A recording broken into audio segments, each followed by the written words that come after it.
I'm going to quickly walk through some of the new enhancements that we're rolling out for September 2008 in the AtHomeNet community website service. While we're still out here on the public side, I'm going to show you the first one.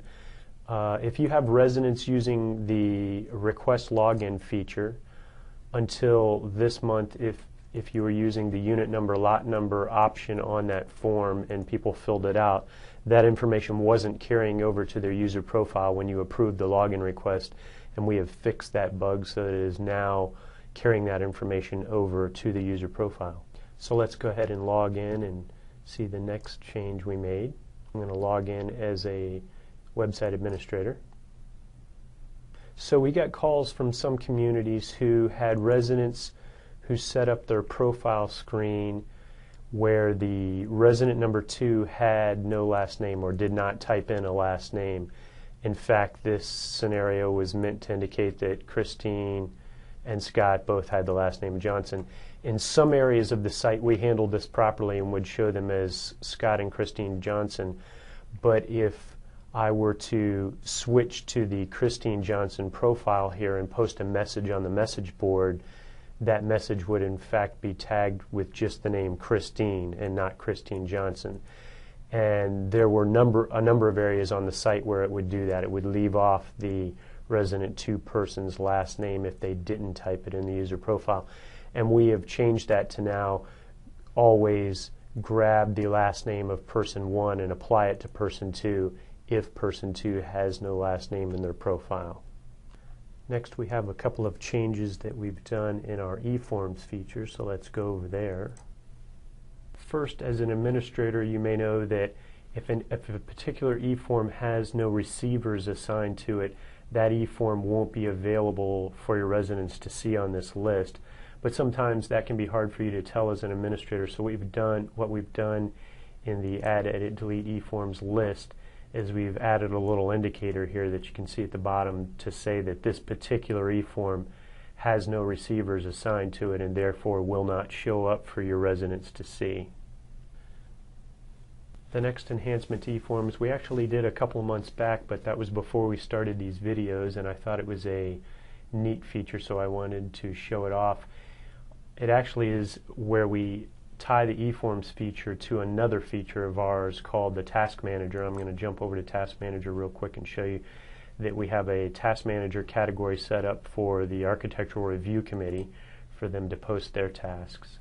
So what you can do now is you can take one of your existing eForms, or you can create a new eForm, as we've done here for the Architectural Modification Request form, and you can tie it so that when people fill out this form, it automatically posts that submission as a brand new task in the Task Manager. And how you do that is very simple. You go into Add, Edit, Delete eForms. You select that Architectural Modification Request form, or whatever the form is. Click Edit. Scroll down to the bottom and you'll see a new option here to auto-post submitted forms to the Task Manager under this category. And then you would just drop this box down and pick the Task Manager category you wanted these eForms posted to. I'm going to post these to the ARC tasks. Click Save. And now we'll go back and pretend to be a resident submitting our architectural modification request. And I'm just going to say I am Joe Doe at 1544 Main Street. And fill out the rest of this form. And I'm going to say that I am going to install a new fence, and my comments are I want to install a red chain linked fence. Couldn't be any problems with that, I'm sure. We'll browse out here and get a nice picture of our red chain link fence so they can, if they have attachments for their eForm, I'll show you how they show up over in the Task Manager. I'm going to start that project on October 1st, and I think it'll only take one day. I'm going to sign my form here, and we'll just say, okay, so we're going to submit our eForm as a resident. So if I was a board member, or excuse me, an Architectural Review Committee member, I could now go to the Task Manager feature and notice that there's a new task that showed up under ARC tasks. If I click on it, you'll see that in fact Scott Johnson, which is who I'm logged in as, has a new task, and it associates it with his property address. If I click on it, you'll see what it's done is it's pulled in the picture that I attached to that task, and it's created a brand new task and inserted the full text of the e-form that I filled out, including my checkbox and the signature and everything else. And then the ARC committee could proceed to make notes and debate this particular request and vote on it and do all the things that they would normally do. What it basically does is saves you the trouble of having to rekey that request into the Task Manager feature again. I think that's a pretty powerful feature, and we've already gotten some good feedback on it. Let's jump back over to the eForms feature for one more change that we did there. As an administrator, you're probably aware that you can export out the submitted eForms. And for example, we had a tag sale here in our community, and 3 people signed up for it. Maybe I want to go put balloons on their mailbox to indicate that they're part of the community tag sale.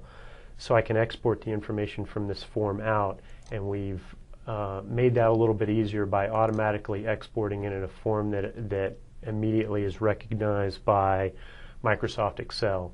So if you click on that particular export and click open, it's going to go ahead and open your submissions up immediately in Microsoft Excel format, and you have all your information there for everybody who submitted that form. It's kind of nice.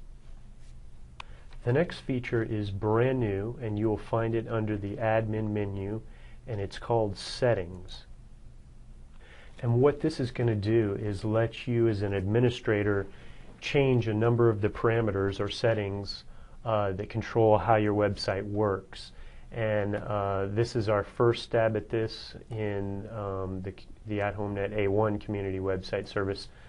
And we have initially loaded it with probably 30 or 40 settings that you can change. Primarily, as you'll see down here at the bottom, you can change almost all of the settings that relate to what security levels can do what on your website.